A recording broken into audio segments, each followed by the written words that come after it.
It's Ronnie, and welcome to Off the Board with Pineapple Papers, where we pull something off the board on Pinterest as inspiration for our layout. And there are some prompts for this, but I have so many layouts on Pinterest that I have never done that I am just going to stick with layouts. And this is the one I picked today.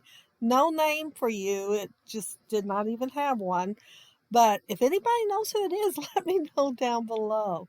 I am mostly using Simple Stories. No, it is not. It's 49 and Market um, Sunburst.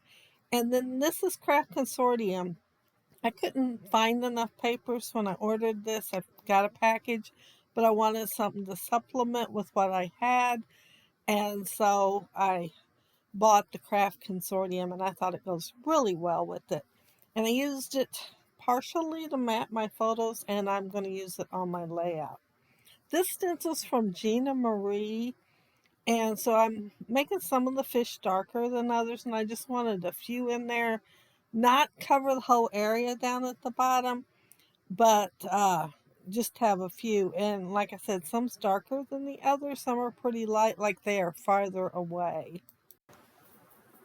Now, I guess, everything that is on the original layout, but I didn't want to use that yellow paper that goes across there because the other side has a sunburst on it. And yeah, I'm going to use some of the Craft Consortium. This is a Tim Holtz die stencil. Boy, I'm really good at words today. And I am inking it. She used some blues and some yellows too, but I decided just to use, well, it's fossilized amber and abandoned coral, and I think they're both oxides. Yeah, they are. And I'm going to do some sprinkles on top with the abandoned coral. And later I will decide to go ahead and do some sprinkles on the bottom too, but at first I don't decide to do that. I thought of it. No, I think it'll be all right the way it is, but the more I thought of it, the more I wanted to do it. And I thought my ink that I splattered on here was dry. So I decided that was, once I put the paper on there, it looked like it was just a little too far away from the paper. Well, I didn't want to move the paper up because of the fish. And so I inked it, and guess what? Some of those little droplets weren't dry at all, so they smeared a little bit. But hopefully nobody will be looking that close at my layout. You got to look pretty close because it's small amounts. On the inspiration layout, one thing I noticed really quick, for like sand, instead of using sand or sandpaper or sand colored cardstock or whatever, they use this paper with, well, it's kind of like a dictionary with photos. Oh, that's pretty cool. I'm going to do that. I don't think they ink theirs, but I decided to ink mine in pumice stone. And I could have used the 12 by 12 paper, but I don't remember why I decided to save that. Oh, I think just because I seen this and thought, oh man, I could just use a 6 by 8 paper. So that's why I'm having to add to it. And I'm just going to overlap the bigger one with the smaller one and just cover it up completely. And I'm crossing my fingers the whole time, hoping that it covers that square edge up. And it does. So I was glad of that. Of course, I kind of looked at it, and thought, if I tear it here, maybe it'll work. But then, how straight a tear will end up being. These photos are of my grandson, Casey, and Kylie, and they're in Hawaii with 6 other people. So there's a bunch of them. I think it's 8. I think that's what he told me. I ought to count the group photo and see. But anyway, they, instead of them being angels in the picture, it's coral angels. So I'm going to use that partially for my title. And the original layout has one photo, but it is one that is landscape. So I'm covering more area that way like they are. But instead of mine being over to the middle, mine is over to the left. So I have more room to play on the right hand side. I used the fishnet. I was really tempted to pull my die out because, it's a bigger piece of fishnet. But I thought I'd use the ones that I have to start with that's already made. So I am adding to it. They have a fishnet. Their fishnet's on the left side. And then they have a cluster of seashells on the right side. So I'm just combining the two and adding the cluster there. I thought about using that bottle, and I will notice another bottle that I have somewhere there and try to use it, I think, too, before the layout's over, but decide against it both times. Do y'all notice I have a pink flamingo on here? And notice it is a flamingo. It is not an ostrich. So this month I'm getting it right. Uh, but I couldn't resist using it. I wanted to use two on there, but I just couldn't find enough space anywhere to use it. It might have worked between the photos, but I decided to save it for another layout. I will have a few on here. On here on the layouts this month. Okay, there's my title, and I'm trying to decide where to put it. My original plan was to put it in the bottom right hand corner. Then somewhere along the way, I decided to put a cluster down there. So then I wanted to put it right there. But of course, I could not decide if I liked it. So we'll move around for a few minutes. This isn't seaweed, and I considered pulling my dies out and using some seaweed. But then I decided to go ahead and use this instead and pretend it's seaweed. And I had to pull out my 6x8 piece of paper so I could make me a little sandbar there. And looking at this, after I got the layout finished and was editing, I thought maybe I should have put that over on the left-hand side. So if anybody decides they want to scrap lift this, you might want to try it on the left-hand side and see how you like it. It's glued down now, so mine will stay there. And see how it goes up over the top out of the water. I decided to go ahead and leave that. I kind of liked it. But my first thought was to cut off some leaves down there at the bottom and make it shorter. But since I liked it, I left it. And I used the most colorful seahorse. It's got pinks and blues and everything on it. I think there's like a solid blue one, a bigger one, maybe another one or two. But I picked the colorful one because it's just so pretty. I couldn't resist it, really. And I picked the smallest turtle. And looking at that now, I'm thinking maybe I should have moved it up in the water higher because I'm going to end up putting a rub on right beside there and kind of put part of it over the rub on. But I'm still thinking about it. But that's the thought going through my mind right now, watching myself make this layout.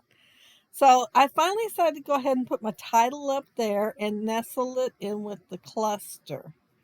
And the alphas, I think I forgot to show them. They're Doodlebug. And I did have to stop and put glue behind them. So I finished it with that, y'all. I mean, I put, I think, 2 letters down. And these are not going to stick. So, yeah, they all have glue behind them. And while I did that, I realized that my little chipboard phrase thing up there, oh, my heart, it was a little too high for the other words. So I had to make my cluster just a little bit bigger so I could still nestle it and have it come down far enough that I felt like it was going with the rest of the title. So it's Oh My Heart, Coral Angels. And I added some string on there, and I might be wishing I had a whole lot more of them. I know I got another couple because I bought a few packages of embellishments because y'all know how much I like to embellish. But yeah, I love this one. I mean, it's got 2 bows on it and it just kind of strung across there. Yeah, I liked it a lot. I originally wasn't planning on putting any cluster above the photos, but I planned on putting the photos higher. That was before I decided to have my sand go all the way across. Um, I think there's, well, yeah, it does go all the way across. There's does go, I can see it. But at first I just thought it's kind of going to go downhill and that's about it. But my photos left that big gap there, and I thought, oh my goodness, it needs something. So that paradise, I've been eyeing it, but I didn't pull it out. All this stuff I pulled out except for the starfish. I think that's the only thing in the flower. So I pulled this other stuff out, and I saw that tag and it had the greenery on it. I thought, oh, I need some greenery up there. But then I thought, I need some more texture up there too. So I fussy cut it out, and I'll still use the top of the tag. They just won't be together. And I like that a whole lot better. But the tag is kind of on the plain side, just white. And you can see it just didn't do anything for me at all. So after I add the string, well, it's embroidery thread, and I will add rub-ons, 2 of them, and a little tiny enamel heart there. And I'm just looking at them trying to decide what I want to add, what words would fit, because you know it's pretty small now that I cut on it. And I'm going to add one fine day on there. And then, oh, I started at it and it still looked too plain. And so I'm trying to pick a place where I won't miss it so much. So I'm just going to use some of that green there, um, mostly just little dots, and add them, and then the one fine day. And I'm a whole lot happier with it now. Of course, it did have quite a bit on to start with. It's just that I wanted the texture. And don't it look good, spiky and everything up there? I liked it. I could have pulled out another pineapple, huh? So while I had the rub-ons out, I thought I'd go ahead and add the little bit right here. And won't it look cute with that turtle going like over the top of it, like it went right into that blotch of words? Well, I'm still deciding. I haven't made my mind up on it. He might just move over to the left a tiny bit and not go on the blotch at all. But he will be easy to move. He is on foam tape. Um, I couldn't decide which color, and I picked yellow, and looking at it now, I'm thinking, well, it's yellow, and then there's a yellow flower right next to it. I might have should have picked green. Yeah, I might have to think about that one too. Watching the video after you do the layout, sometimes you get a lot more ideas or change your mind on some stuff. I took the stormy sky and added my sprinkles, and there I am done with the layout. And don't that green look good? Y'all know I love green. So yeah, that green looked good on there. Had to be the first piece of paper I pulled out of that paper pad. And there's the completed layout. And don't that string look good too? I really liked it on there. Not the embroidery thread string, that yellow one that's over there. And here's the first cluster, and this part supposedly is undersea. And yeah, isn't that turtle adorable? And look at that seahorse. Like I said, he was colorful. And there's a string, you can see it pretty good there. And oh my heart, coral angels. And yeah, it's nestled a lot better now that I added a tiny bit to it, and there's no gap. And there is the adorable flamingo. And don't you love that great big tree? Oh, I couldn't resist using it first either. But I have done a couple layouts out of this collection, but it's been probably a year. And here is my cluster with the fussy cutting and the starfish and the good vibes. I had to put that good vibes on there. I mean, don't those pictures just give you good vibes? I'm in love with them. But I want to thank you all so very, very much for joining me today. Be sure to check out the playlist down there that Crystal created for the hop, and lots of inspiration. Have fun with Off the Board and Pineapple Papers. Bye!